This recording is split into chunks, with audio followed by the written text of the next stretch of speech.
This episode is brought to you by VPP Simplified. Now you can get element by element tracking and guidance for your VPP journey.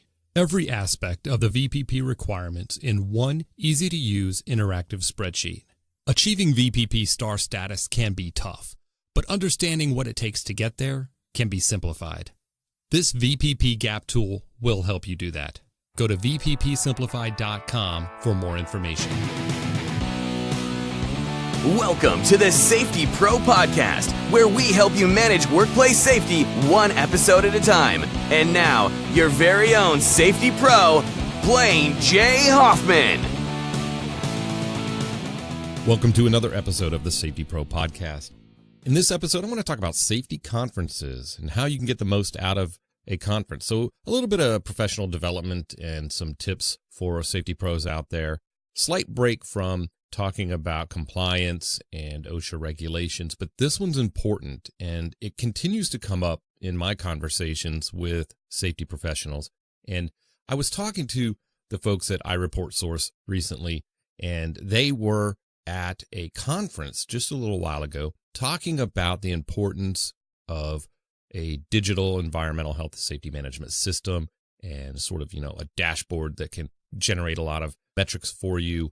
And I thought, hey, that would make a really good conference topic. I mean, if you think about it, if somebody were to present a topic like that, you could get a lot out of it. That got me thinking, hey, what about in general? What could I tell somebody that contacts me and asks me, hey, Blaine, what would be a good way to get the most out of a safety conference? I wrote an article on LinkedIn recently about a very specific conference, but in general, the tips that I wrote apply to any conference you could go to, whether it's safety conference or some other professional development conference. So what I want to do is I want to focus on a safety conference that you may attend and how you can get the most out of that. Actually turn that conference results and information that you get into actions that you can actually take when you come back to the job. Because that's what we're all about here, right? No platitudes, no guru speak, but just real info that you can use right now. So let's jump right into this tip. And again, shout out to the folks at iReportSource, helping me think about this because, when we go to conferences, aside from the speakers, there's also a bunch of cool vendors that are out there that we could walk by and check out their booths and all the things that they do. But it can be overwhelming if you think about it. Everything from widgets to stickers to labels and signs and gloves and, floor mats and, digital software solutions, so it runs the gamut as far as what you could be exposed to. And it can get overwhelming. And what do you do with all this information when you come back, right, to the job? So we're going to get into that. But I want to focus on 4 tips that you can use. 1, if you're going to a safety conference, odds are you're a safety professional or you're responsible for safety in some way. So start by, before you even pick a conference, start by looking at what areas of your written safety and health management system, what areas of professional development that you need to work on, what industry are you in? Look for the right conference to attend to begin with, okay? Not all safety conferences are made equally. You could have State Workers' Comp Conference. In Ohio, we have the Safety Congress and Expo. It's a fantastic conference. You have the VPPPA, the Voluntary Protection Program Participants Association Conference. And that, by the way, that's not just for VPP participants.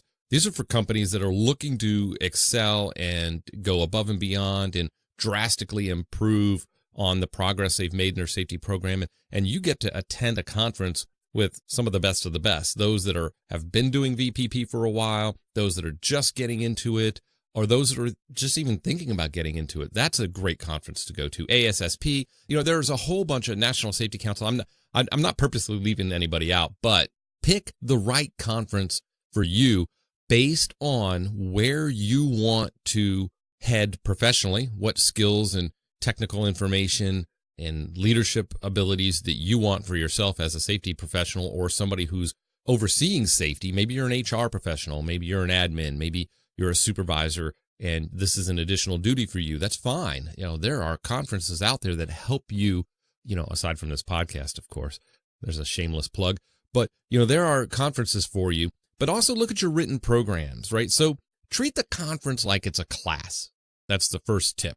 Treat the conference like a class. If you're attending a conference to make the most out of the experience, you're going to want to bring the same skills to bear on the conference seminars, workshops, and demonstrations that you would if you were going to a class to get, a certificate or a degree, okay? A good way to take notes is at any kind of, conference is identify which areas of your organization that you could improve and tailor your attendance schedule to the events that address these specific issues. That's also how you're going to pick the conference, right? So remember, identify which areas of your organization that you need to improve. And then you could kind of right size the conference based on that.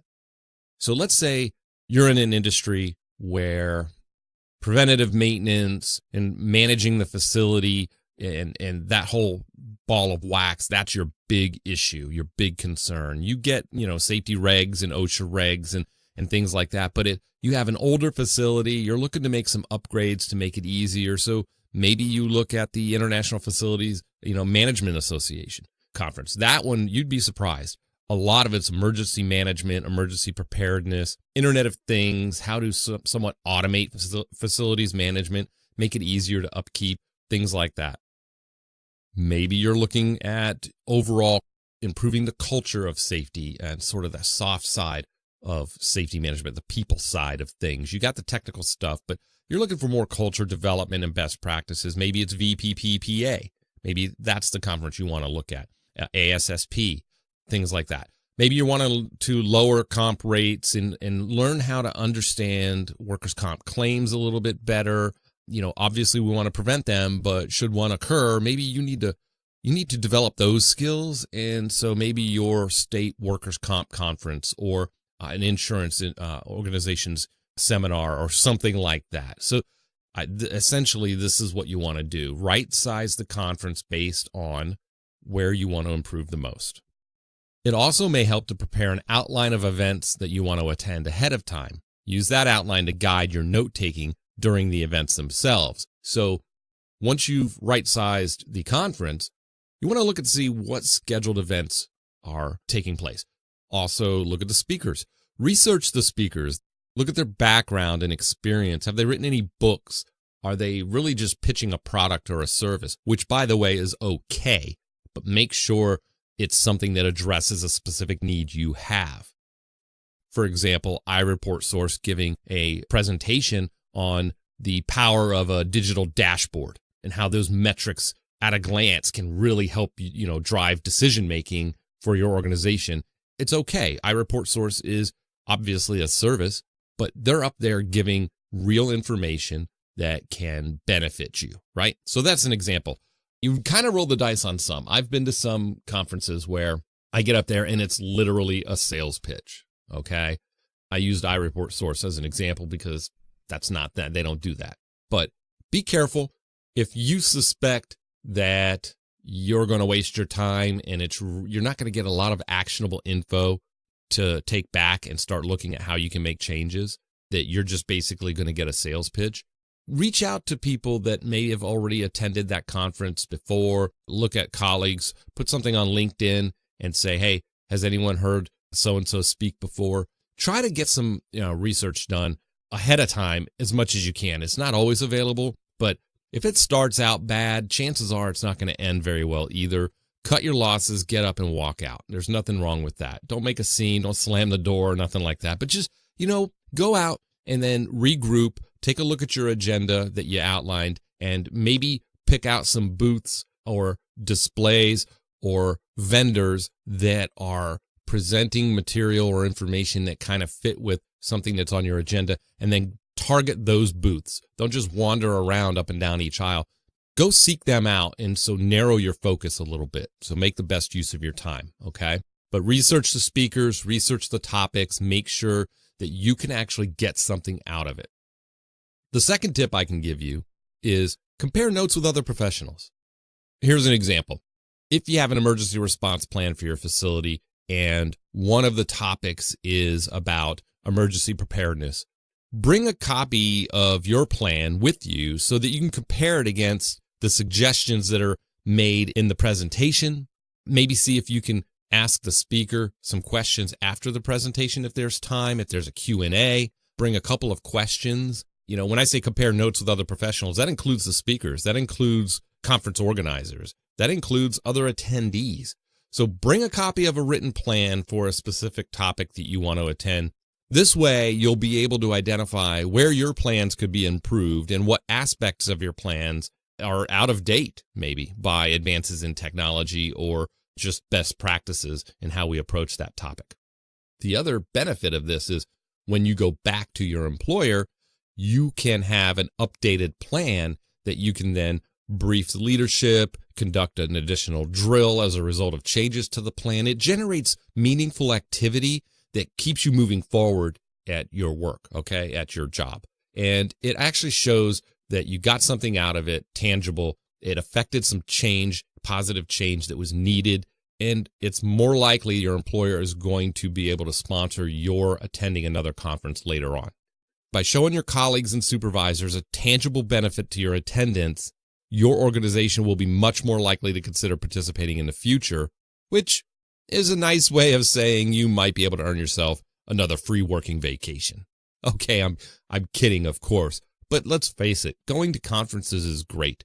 It's great to get out of the office and commingle with other professionals, get out of your element. It is a good time and you should enjoy yourself. But remember, go back to that first tip there. Treat it like it's a class. Compare notes with other professionals, number 2, so that you could bring tangible benefits back to your employer. And number 3, participate. Another critical aspect of making the most of any conference, and this is key. Actively participate in the events and workshops. Some of the brightest minds in safety management will be on hand to answer questions. Take advantage of this tremendous opportunity to get insight into your organization's problems by identifying areas in which your team could improve and drafting a series of questions to ask during the Q&A sessions that often follow, as I mentioned before. So the third one, these all kind of blend together, but this third one I would call out specifically is participate, right? I cannot overstate that. The fourth tip I could give you about attending any conference, really, whether it's safety or otherwise, is pace yourself. Some conference goers, they face the opposite problem than that I alluded to on the third point of participation, right? They not only participate, they run themselves into the ground doing so.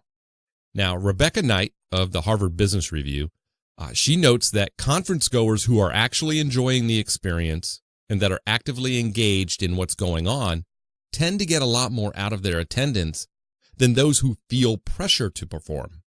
I went to a conference once where the company sent me and they said, okay, what we expect when you return is you have to give a presentation of 5 key takeaways and things that you're going to do differently here. And it's like, oh my gosh, this sounds like an assignment. Go back to number 1, treat it like it's a class. Well, what they did is they put a lot of pressure on us to feel like, okay, I have to get something out of this. So we were distracted, a large part of the time when we were there. We weren't able to kind of be present and just take in, the moment and be there for the presentations and the activities. We went about it the same way, but we were motivated differently. So instead of saying, here's what I believe my organization needs or what I professionally want to get out of this so that I could develop, my skills better, it was more, okay, I have to give a good presentation and I have to impress them. What will do that? What will impress them the most? And so we felt motivated to serve somebody else's needs rather than us going at it objectively and saying, okay, here are the programs I manage. Here are the problems that I have with those programs or the gaps that I see. I'm going to go to these sessions and breakout sessions and Q&A sessions and see this demonstration and then come back with that. It changed the dynamic. We felt pressured. So, the tip number 4 is pace yourself. And what Rebecca Knight of the Harvard Business Review notes was spot on. And that's why it rang true to me when I started reading that. And she also suggests that, it's okay to spend a significant amount of time with a few select people if you're more comfortable networking among smaller crowds. Put another way, don't feel pressured to perform or participate in a way that's going to distract you. The key to getting the most out of a safety conference is to be actively and positively engaged with the material.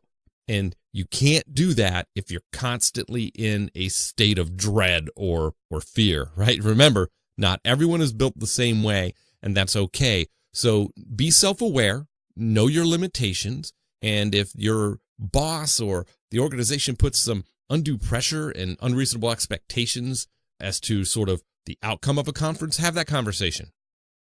Make sure you tell them, look, this is the really reason why I want to go is because there are these 2 sessions that I feel could really help me on the job, which are sort of, indirect benefits to the company, but it's going to help me do my job better and be better organized, things like that. So, for example, if you say, I want to listen to iReportSource talk about the importance of digital dashboards or 4 key metrics you should be tracking, it may be hard for you to articulate this to your boss before you go, but being able to say, hey, I believe that at the end of these sessions, I will have a better idea of how we can better craft our, next year's safety and health goals and objectives based on metrics that we hadn't considered before. So I can't really tell you until I go, but I just want to go and experience it. And even if I don't like it, I still learn something. I learned that we are on the right path, or it confirms that we are doing something correctly, or it reaffirms that these goals we set up are in line with what the rest of the industry is doing. This was a quick episode. This is a topic that came up when I was talking to some other professionals, some colleagues of mine about, hey, you got any cool conferences you're going to go to this year? And I thought, wow, that's an odd question. I mean, there are a lot of cool conferences, but do I need to go to all of them? That was the question I asked them. And they said, well, I don't know. It's fun to just get out there. And maybe you get to a certain level in your career and your organization supports you, which, by the way, is fantastic in that they just want you to be out there, right? Absorbing and networking and seeing what other people are doing. And if you're with an organization that supports that and understands the importance of, sticking your head up every once in a while and seeing, the direction the industry is going and which way the wind is blowing, that's fantastic. Take advantage of that. Also, at the same time, don't treat it like it's a paid vacation. Actually, approach it like you need to get something out of this. And like I said, it reinforces the ROI. It reinforces the return on the investment your employer is making by sending you to begin with. If you have any questions or great tips on how to attend a conference, let me know. Shoot me an email. The link is in the show notes. I'm going to ask you to do something else for me. And I don't typically ask this. This is something new I'm trying. I've been talking to some colleagues about this, but I would like to know what you think of the podcast in general. So if you're listening on Apple Podcasts, go ahead and leave a rank and review. Let me know how we're doing so that, 1, it helps others find the podcast, but 2, it helps me improve going forward. Let me know if you're not on Apple Podcasts, that's okay. Shoot me an email. Let me know what you think of the podcast and what areas we could continue to improve. I would love to hear your feedback. And until the next Safety Pro podcast episode, be safe.